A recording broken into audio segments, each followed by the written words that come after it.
Hey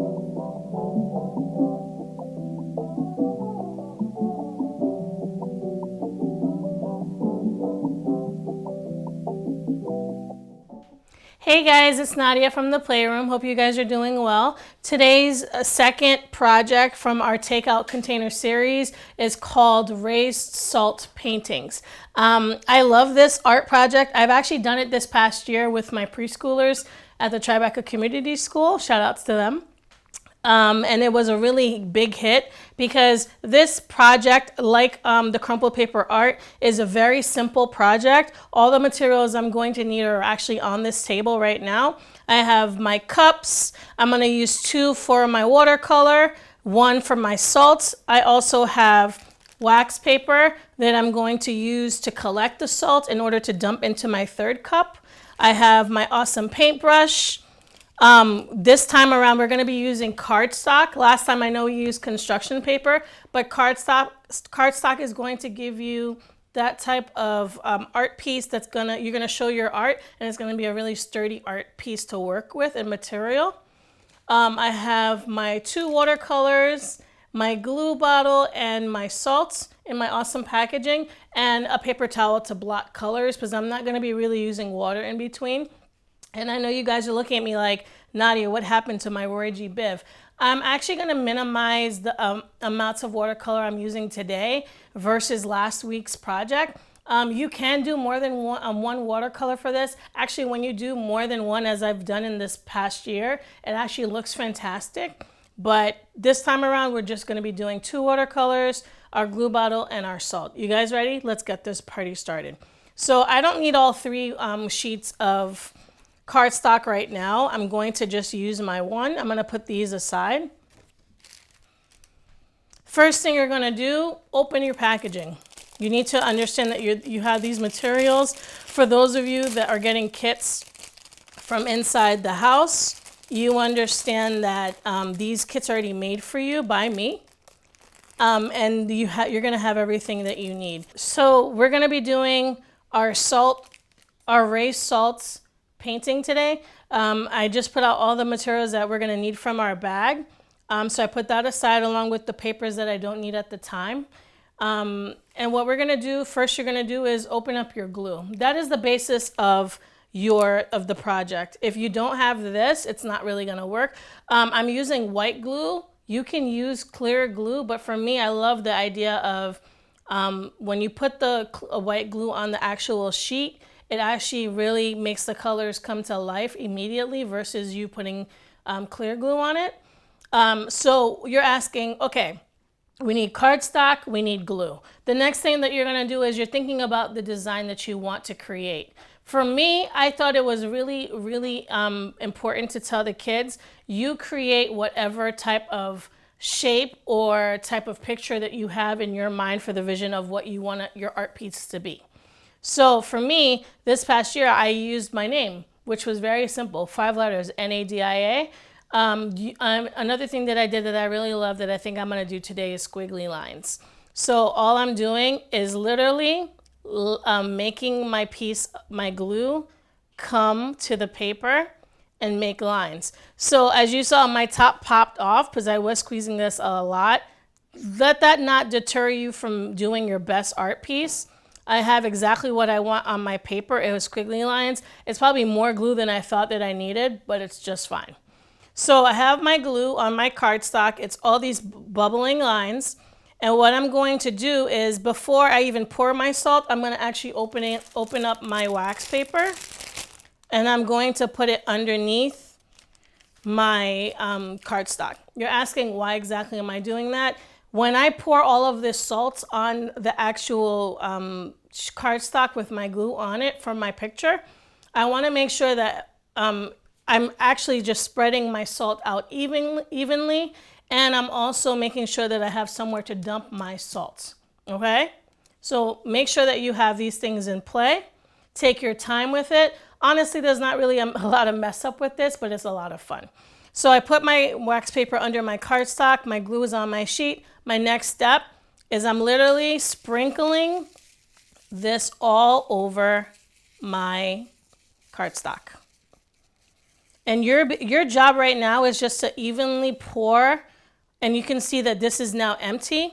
So what I'm gonna do is I'm gonna do a little shake up, and I'm gonna literally pour my salt on.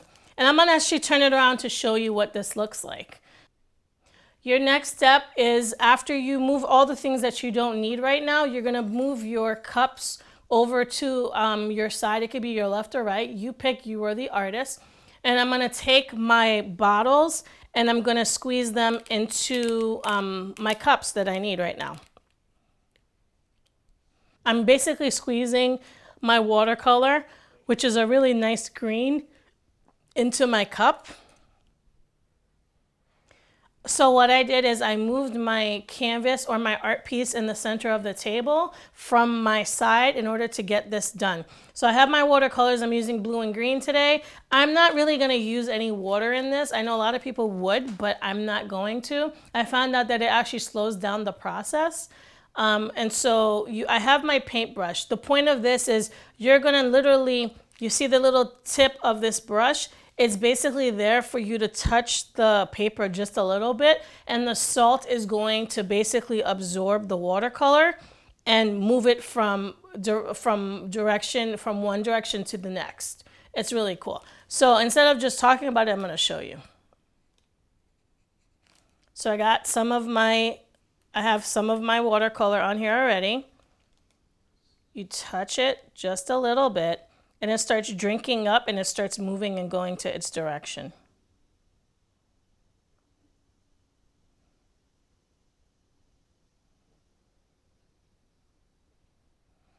You can take a lot more watercolor and go to a different one.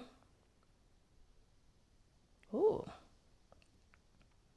And it literally drinks it up. You're not necessarily using this to paint the actual canvas, but you're just using this as an instrument to move along the paint from one direction to the next. This is why it's called salt raised paintings. The salt literally raises the color to the top. And you literally can go from any direction that you want to move your color to wherever you want it to be. And remember, we're only using the two colors. And so we're just using so much paint in order for it to travel from one direction to the other. And I love this project because it actually talks about patience and you just following directions accurately. So I'm going to show you guys from the top. Remember, this has a lot of paint in it already with the watercolor. And it just travels, which I really, really love.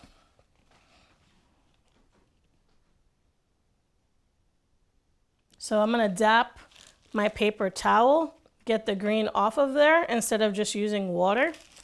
It does the trick perfectly. And I'm just going to dip it into my blue.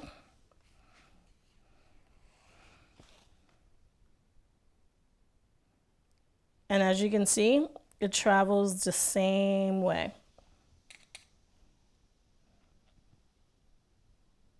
And you're literally not even touching it as much as you think. But it does such a beautiful job. And as you go, you can go back and forth with the watercolor. But this is a project that literally I do time and time again because it's easy. And it makes a child focus on what they really want. One, as a design, and two, as a way of using art and something simple, so simple such as salt, in order for them to get something really beautiful out of something. So I really thank you guys for joining me. I'm just gonna raise this up so you guys can see what the beginning of this journey looks like. You can finish this. If you wanted to add more glue afterwards, you still have to do the glue salts.